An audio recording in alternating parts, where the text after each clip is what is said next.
right? Or people are going to go, oh, analytic cosmology. Things. So usually when we talk about the validity of the space-time picture in terms of fields here and there, right? So we usually call that effective field theory. That's why I'm Right. calling it the effective description. Yeah. Okay.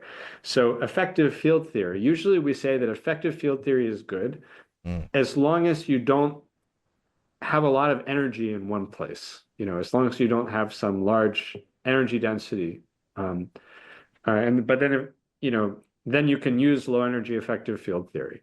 And what we proposed is no, there's an additional restriction on the validity of effective field theory. Where here I really mean the whole picture of the space-time with independent degrees of freedom, talking to the metric and so on.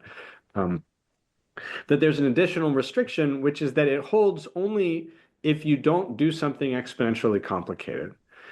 And then if you do something exponentially complicated, now you can see that the space-time really isn't there. It's not that you can't do it. It's that if That's you did well, that's what I said here, right? Because the boundary equals 0, right? Okay. it, you would see a major violation in the local structure of space-time.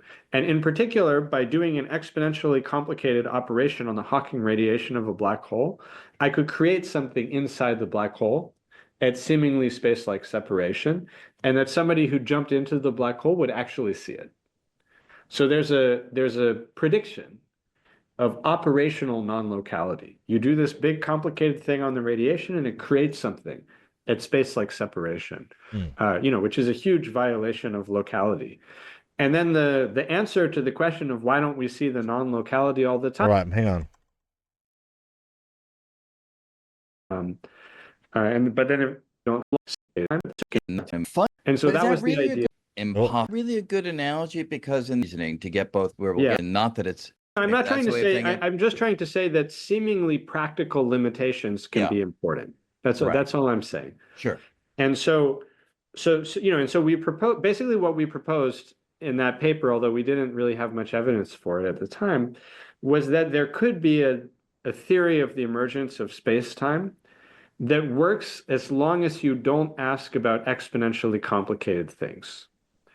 So usually when we talk about the validity of the space-time picture in terms of fields here and there, right? So we usually call that effective field theory. That's why I'm calling it the effective description. Yeah. Okay.